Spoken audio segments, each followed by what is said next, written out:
Now, before we get too deep into these stories, I should warn you. If you look hard enough, you can find every single one of these in some old history book or a newspaper article or maybe even a 19th century collection of folk tales. But despite that, make no mistake, every single one of these stories happened to me personally. These are all first-hand accounts. It's just pure coincidence that all this stuff also happened to somebody else a long time ago. So, with that out of the way, do you want to hear about my weekend? The whole thing started when I went out hunting in the Catskill Mountains of New York with a little hound named Dee, the finest hunting dog in all the land. Dee and I were after venison that day, and it didn't take too long for us to catch a glimpse of some big buck hiding out in the bushes. I guess that deer must have seen us too, because he bolted off into the trees, and there goes Dee right after him, nose to the ground, pushing his way through the undergrowth, hot on the trail of that deer. I did my best to follow after, but let me tell you, Dee is a quick little dog. Keeping up with him is like trying to catch sizzling lightning on a summer's day. So I'm huffing and puffing behind, just trying to keep an eye on the deer, and Dee just keeps on running faster and faster, and before long he is blazing through that forest like galloping fire, just shooting like a rocket after that buck, just pumping and running and running, until finally that poor old dog got going just a little bit too quick for his own good, and he ran right smack dab into a real thin, real slender little birch tree, and he cut himself clean in half, chopped in two as if sliced by a giant cleaver.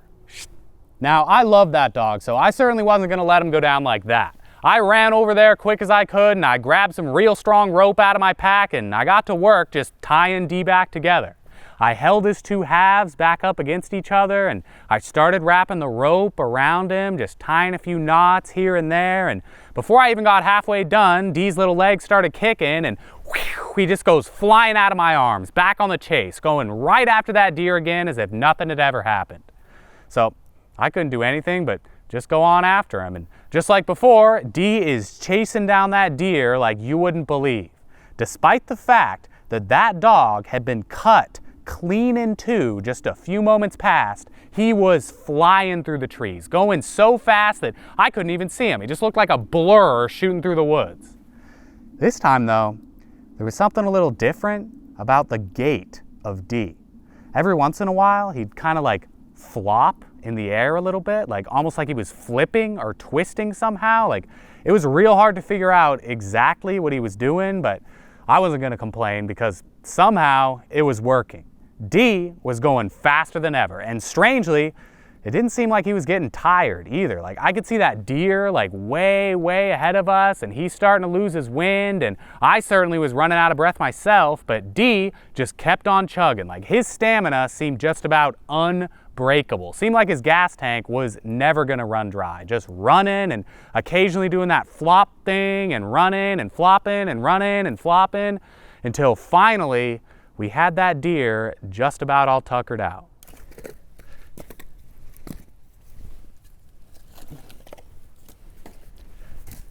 The big buck stopped to catch his breath in a clearing, and so Dee just pulled up and stopped too, and let me tell you, when I burst out of the trees and into that clearing, my jaw just about hit the earth. There, standing in front of me, was Dee, my trusty hunting dog, with two legs on the ground and two legs sticking straight up in the air. Half his face was right side up and the other half was upside down. That dog had been running so fast that I hadn't been able to get a good look at him. He just kind of looked like a blur running through the woods, but now I was staring right at him and I realized what had happened. I had been in such a hurry to tie Dee back together that I had combined his two parts half up and half down. I had tied him back together with half his body facing the right way and the other half upside down, 2 legs on the ground and 2 in the air. That was why D wasn't getting tired, because he'd just start off running on 2 of his legs, the 2 that were on the ground, and then when those legs started to get wore out, he'd just flip over and start running on the other 2 legs. Like, that was what was going on when he was doing that flop thing in the air. Like, he was flopping over onto a fresh set of legs. Like, no wonder he wasn't getting tired. Like, he could run forever with that kind of strategy. Now, I guess I must have just been like standing there and gawking for a whole lot longer than I thought, because that buck got his wind back and off he goes into the bushes again, and there goes D just flop running after him. And this time I knew that I was not going to be able to keep up. Like, I was just exhausted. So I wished D good luck on the chase, and I started looking around, and I realized that I had absolutely no idea where I was. I had been so focused on following D that I hadn't even been paying attention to what direction we were running in. I was lost. Luckily though, I could see like a little road through the trees, so I started walking towards that, and oh man, imagine my surprise when I came out of the woods and I found myself standing face to face with a big old street sign that said, "Welcome to Kalamazoo, Michigan." I had chased that dog all the way from New York to Kalamazoo. Man, well, that was just about enough for me. Like, I needed to get some sleep. I'll figure out how to get home in the morning, right? So I walk into town and I got myself a hotel room, and I laid myself down in this big old beautiful straw bed, and I tucked myself all nice and snug under the covers, and immediately I started to feel a certain type of creeping and crawling all up and down my legs. So off come the covers, and there, sharing the bed with me, was a whole pack of genuine Michigan bed bugs. Not what I wanted to see after such a long day. At first, I thought maybe I could get away from them by sleeping on the floor instead of on the bed, but no dice. Like, those little suckers, they honed in on me anyway. They came marching across the hardwood, and I tell you, they almost looked a little ticked off that I was trying to hide away from them. So I realized that I was gonna need to get creative if I wanted any sleep that night. I ran down to the hotel's garage, I grabbed a big bucket of tar, I brought it back upstairs, and I poured myself a nice, big, black, sticky circle of tar right there in the middle of the floor. That way, I could lay down in the middle of the circle and the bed bugs wouldn't be able to cross the tar. They just get stuck, right? It's pretty smart. Well, I guess I must have been underestimating the resourcefulness of the Michigan insect, because before long, I could see them bugs kind of congregating together, kind of huddling up and having themselves a little bed bug meeting. In particular, there was this one like old gray-headed, a real wise looking bed bug, and he seemed to be kind of leading the conference. Like, he was waving his little bed bug arms around, and he's getting everybody together, and eventually he had himself a whole squad of bed bugs climbing up the wall of my room. I was just sitting there in my circle, and I'm watching as those bugs marched themselves right up the wall, out onto the ceiling, lined themselves up right over top of my head, and then pew, they just dropped themselves down right on top of me. I was mad then. I grabbed that tar bucket and I drew a second circle, this time up on the ceiling. That way the bugs couldn't repeat their little dive bomb strategy. But again, those sneaky little bed bugs were one step ahead of me. You know what they did next? After all they'd already put me through, they walked over to that big straw bed in the corner of the room. They pulled out some nice, long pieces of straw, and they used them as stilts to walk over the tar after me. And that was just about enough. I got up right off of that floor and I ran out of the hotel and into the street, and I was getting out of Kalamazoo. Not in the morning, right now. And you know what?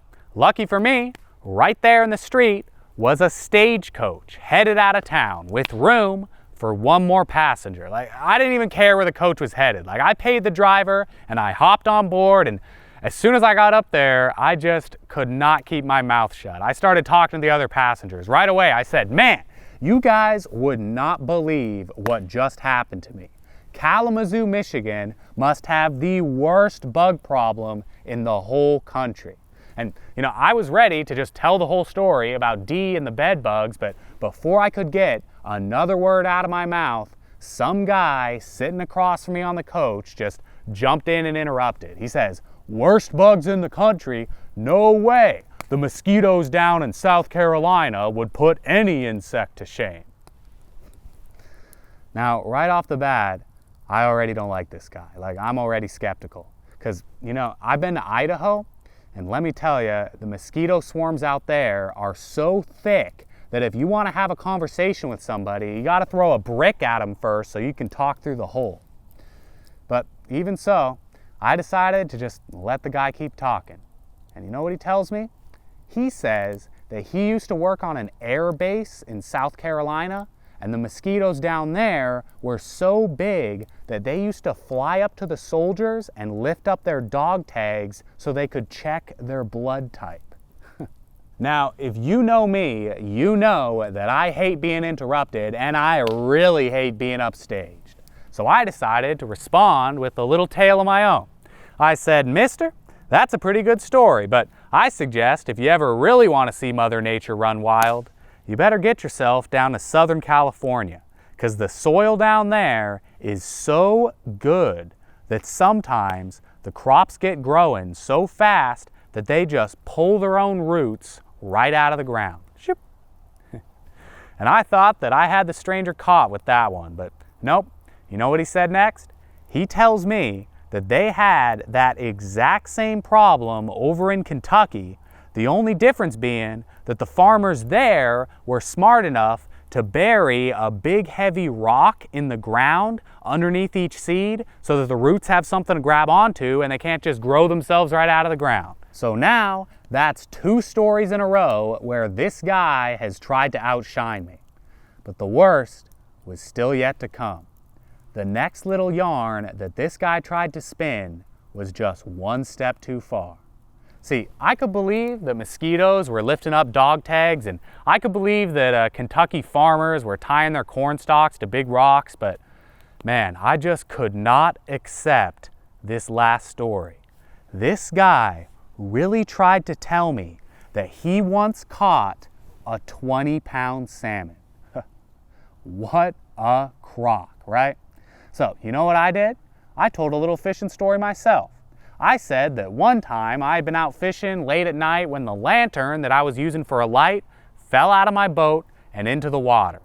A couple of months later, I was fishing again in just about that same spot, and I felt a little tug on my line, and lo and behold, I reeled in that very same lantern back out of the water with the flame still burning. Of course, the stranger doesn't buy a word of that story. He says, come on, you don't expect me to believe that. So you know what I told him? I said, all right, stranger, I'll cut you a deal. You take 10 pounds off of your fish story, and I'll put the light out in mine. How's about that? That sound fair? And that shut him up pretty good.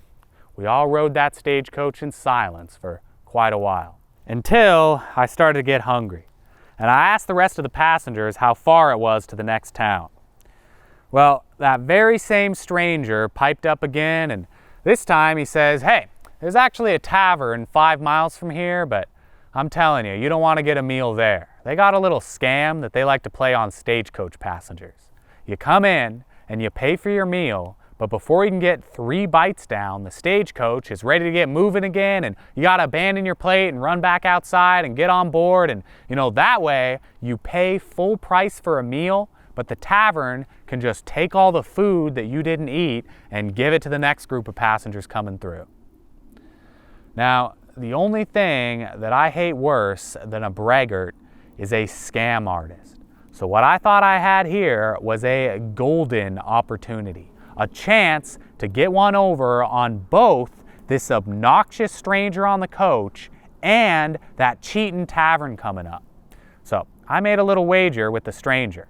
I bet that I could eat a full meal at the tavern and still get back on the stagecoach with no issues. I bet that scam wasn't going to work on me. The stranger took the bet, and before long, we come rolling on up to the infamous tavern. We all hop off the coach and we walk inside and we buy ourselves a meal and we get to eating, and sure enough, just like the stranger said, before we get down 3 bites, there's the stagecoach driver yelling from outside the window, hollering out that it's time to get moving right that second. So everybody hops up and they run out and hop back on the stagecoach, and they're all grumbling under their breath about getting ripped off, and I'm still sitting in the tavern. I wasn't going anywhere. I was going to eat the meal that I paid for. Now, the tavern keeper was a little bit surprised that I wasn't leaving, so he starts trying to warn me that the coach is just about to go, and I just keep on eating. You know, I'm gnawing on my turkey leg and I'm watching as the stagecoach just pulls away and clinks and clatters down the road, and off it rolls all the way out of sight. I eat a few more plates of food and I wait a few more minutes, and then I ask the tavern keeper for some bread and a bowl of milk with a spoon. And he grabs me the bread and the milk with no problem, and then he starts to look for his cutlery, and he realizes that every single one of his spoons is missing. "What happened to all my spoons?" he yelled. "You know, those spoons were solid silver. Where'd they all go?" And I said, "Well, I hate to be the one to tell you, but all those folks riding on that stagecoach, they scooped those silver spoons right on up on their way out the door, and I can't really blame them. You know, after all, they paid you a pretty penny for a nice meal. You know, they're not just going to leave your tavern with nothing to show for it." And boy, that got the tavern keeper real nice and mad. Like, he ran outside and he jumped on his horse and he went tearing off down the road after the stagecoach, you know, just whooping and yelling and hollering about getting his spoons back. And I just kept on eating. And after just about a half hour, here comes the tavern keeper again with the stagecoach in tow. And the coach pulls right on up back in front of the tavern again, and so I just jump on board. I'm ready to go. Now, as you might expect, that surprised the tavern keeper just a little bit. You know, he kind of looked at me for a second, you know, shocked that I was just gonna hop on board like nothing happened. And then he says, "Hey, what do you think you're doing? Aren't you gonna point out to me which of the other passengers stole my spoons?" And I looked back at him and said, "Well, if it's your spoons you want, then I recommend that you head back inside and you look in your coffee pot. Seems I made a mistake accusing all these fine folk here. Have a good day, and thanks for the meal." And off went the stagecoach, leaving that crooked tavern keeper standing there in the road. I guess you could say I won that bet. Now, I guess that all that food must have really knocked me out to sleep, because the next thing I remember, I was waking up to daylight shining down through my eyelids. You know, I'd slept the whole night through. So I sat up and I looked around and I realized that the stagecoach was stopped again. Except this time, nobody was getting off. All the other passengers were just sitting right there in their seats, right across from me, hardly moving a muscle. And what's more, everybody seemed just like a little worried, a little scared even. You know, a lot of nervous fidgeting and a lot of eyes kind of shifting around the landscape. And so I looked around a bunch myself, but I didn't really see anything to be alarmed about. You know, the coach was stopped right next to some like tiny little town, and it didn't really look all that strange, and there were some rocky hills kind of up in the distance behind the town, but nothing really seemed all that spooky about where we were. So I just asked the other passengers, like, "What's going on here? Why are you all sitting around shivering? Like, how come nobody wants to get off the coach? Like, why is everybody all freaked out?"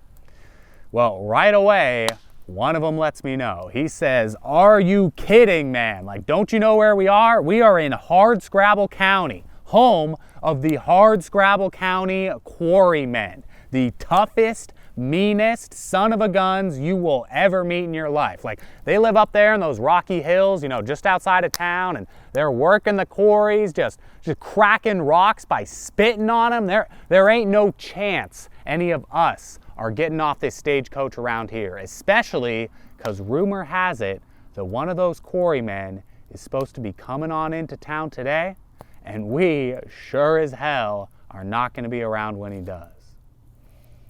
Now, I can't lie and tell you that I wasn't, at least a little bit nervous, but curiosity got the best of me, and I decided to hop off that stagecoach and walk into town, see if I could catch myself a glimpse of this big, tough, hard-scrabble quarryman.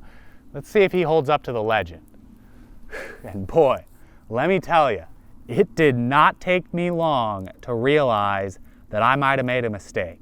I hardly took 2 steps into town before I heard this terrible noise coming up behind me. I whipped around quick, and I swear to God, coming down the road behind me was a man riding 2 panthers. He had a foot on each one of them, and he was lashing at him with a whip made from 3 rattlesnakes all tied together. And man, this guy was huge, 8 feet tall and not enough fat on him to grease a 1-egg skillet. Like right away, I knew that this had to be the Hardscrabble County quarryman. So I just started watching as he made his way around town. First, he walks into the barber's and he asks for a haircut. And the barber breaks his shears trying to cut the man's hair. And next, he goes into the plumber and he asks to borrow a blowtorch so he can give himself a shave. And next, he walks into the grocer and he grabs a tin of tomatoes and he swallows the thing whole, can and all, right then and there. And I guess he was done running his errands then, because he walks into the saloon and he orders himself a drink. He says, "Give me a prussic acid cocktail with a little sulfuric for a chaser. And don't you dare go diluting that drink with any of that carbolic crap either." Oh man, I just had to go and talk to this guy. As mean and as tough as he seemed, I just had to know what was making a guy like that tick. So I take a seat right next to that quarryman and I start making conversation. "I'm guessing you'll be looking to head back up to the hills before nightfall, won't you?" And strangely, the quarryman replied back to that question with more than a touch of sorrow in his voice. He says, No, I don't think I'm ever going to be back in them quarries. And I'm certainly not going to stay in this here backwater town either, so I'm just going to have to move on and find somewhere else to live. "Huh," I said. "Well, how come you're leaving the quarries? It certainly doesn't seem like it's what you want to be doing." And you know what he says back to me? He says, "Well, you're certainly right about that. I didn't want to leave the Hardscrabble County quarries at all. The only reason I am is because the other quarrymen chased me out for being too much of a sissy." And that was all that I needed to hear. I was not going to stick around that town and wait for a real Hardscrabble County quarryman to come down out of the hills, right? So I hopped right off of that bar stool and I walked real briskly all the way back to the edge of town, and I realized with horror that the stagecoach had left without me. There I was, stuck out on my own with no transportation. So I put my head down and my hands in my pockets and I walked real sheepishly back to that saloon, and I pushed the doors open and I came inside, and luckily that ex-Hardscrabble County quarryman was long gone, and I asked the bartender if any more quarrymen were expected in town that day, and he said no, so I thought I might just try and order a drink and relax a bit. Well, I tell you, it certainly didn't take long for me to get back into more trouble. I started sipping that drink and I noticed that sitting across from me in the bar was an old friend of mine, a buddy from back when I used to work on a ranch. So I walked over and I gave him a pat on the back and a friendly hello, and long story short, we got to drinking. We got to drinking real good. We ended up partying all night long with this drummer guy that we met at the bar, and the 3 of us, me and my friend and the drummer, were all drinking and yelling and just having a good time. And before long, there we were, waking up in the morning, me with a mighty fierce headache and my friend with a broken leg and a bandaged up head and a black eye and his arm in a sling, and just about every other injury you could possibly think of. So he asked me, he says, "What in the world happened to me?" And I said, "Well, believe it or not, you actually made a bet with that drummer last night. You said that you could jump out the third-story window of this bar, fly around the building like a bird, and then come right back in the same window without touching the ground. After hearing that, my busted up friend just looked back up at me and he said, "Jeez, well, you didn't let me do it, did ya?" And I said, "Psh, let you? Are you kidding? I lost $10 on you myself." Unsurprisingly, after that conversation, my friend wanted to go and see the town doctor, so we said our goodbyes and I started off to go and see if I could buy myself a horse. You know, I'd heard that there was a horse dealer on the edge of town, and that was just about my only prayer of getting back on the road towards home. So I get to that dealer and I ask him what horses he got for sale. And he tells me that he's only got one, a pretty dang strong looking horse priced at only $150. So right away, I knew something was up. You know, that horse, he looked tough and he looked smart and strong, and there was just no way that any horse dealer was gonna let a healthy animal like that go for only $150. So I knew that there had to be something wrong with him. And I looked that horse, I looked him up and down, and I checked out his teeth and his hooves, and I really couldn't see anything the matter. So I asked the dealer, I said, "All right, what's going on here? Like, how come this horse is only $150?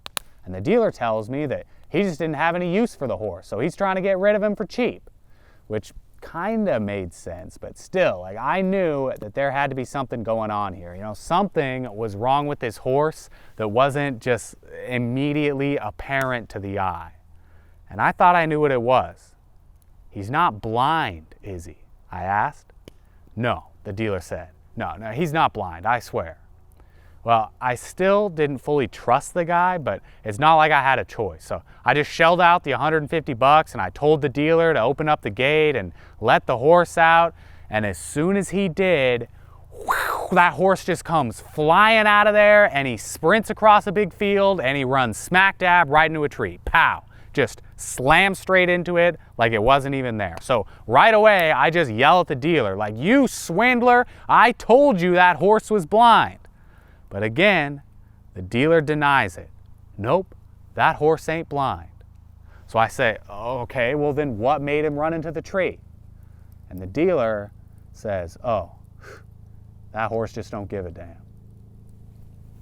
And you know, unfortunately for me, I was not in any kind of position to argue. You know, I didn't have any other option. So I hopped on that horse and off we went, zigging and zagging through the countryside, you know, walking in all sorts of directions and bumping into anything and everything. I had no idea where the hell we were going until finally we ended up in some kind of little cabin out in the woods somewhere. So I hitched my horse up outside the cabin and I knocked on the door. An old man answered and I asked for directions, and wouldn't you know it, me and my horse had wandered all the way up to New Hampshire. What a long hunting trip this was turning out to be. The man inside the cabin, he told me that his name was Joe and he seemed pretty friendly. So I asked Joe if I could come in for a minute, and he obliged, and so we sat down in his living room for a glass of tea, and Joe goes over to his fireplace so we can get a fire going and some water boiling. And let me tell you, as soon as those flames started lapping around in the fireplace, a whole ton of smoke just began to fill the whole room. You know, none of the smoke was going up the chimney. It was just going all over the house and just choking me about half to death. So I asked Joe, what the heck is going on here? Why is there so much smoke everywhere, and how come none of it is going up the chimney? And you know what he said to me? He told me that the guy who constructed the cabin accidentally built the chimney upside down. So the smoke doesn't go up the chimney, it goes down the chimney. And I was done. Like, that was it for me. You know, I got right up out of my seat and I marched out the front door. I didn't even bother to get back on my horse. I just charged straight off into the woods. Like, I was sick to death of all these crazy horses and stagecoaches and the upside down chimney, and I was just gonna walk home if I had to. Little did I know though, those streams and rivers up in New Hampshire, they are mighty crooked. Like so crooked that every time I got to a stream, I'd try to jump over it and I'd just land back on the same side that I started from. So now I was really steaming mad. Like I can't even get anywhere walking. Like these dang crooked streams are closing in on me. I got nowhere to go. And just when I was about to blow my top, I look up one of them crooked New Hampshire rivers, and here comes a guy floating downstream, laying down in his boat, dead asleep. Now, at this point, I kind of hate to admit it, but all I wanted to do was fight. Like I was sick, and I was tired, and I was mad, and I just wanted to fight someone. Like I just had to let it all out of my system, you know? So I decided to just try and rile this guy up a little. I said, "Hey, stranger, if you don't wake up, your boat's gonna run off and leave you behind." And he just kind of looked back at me and he told me to mind my own business. When I heard that, I knew that there was some real potential for a scrap here. So I started needling and prodding and yelling at the guy, and before long he was walking right up that riverbank and hollering back at me. He said, "Hey mister, you don't want to tangle with me. I can whip my weight in wildcats and ride straight through a crabapple orchard on a flash of lightning. My fingernails is related to a sawmill on my mother's side, and my daddy could lick a steamboat." Now, I wasn't going to let him talk like that to me, so I yelled right back. I said, "Partner, watch out. In one word, I'm a screamer. I'm half horse, half alligator, and a touch of earthquake tossed in. My daddy could whoop any man in Kentucky, and I could whoop my daddy. My mama wore a hoop snake for a handkerchief, and I can out-talk a room full of politicians. I can outstare a panther, walk like an ox, swim like an eel, run like a fox, fight like the devil, dive deeper, stay under longer, and come out drier than any man on either side of the Mississippi. Son, I can swallow a man whole without choking if you butter his head and pin his ears back." And brother, that did it. I tell you, we had a real whopper of a fight, you know, battling up and down that riverbank, trying to tear each other limb from limb, until I heard my wife calling, and I went on home. Thanks for watching. I'll see you next time.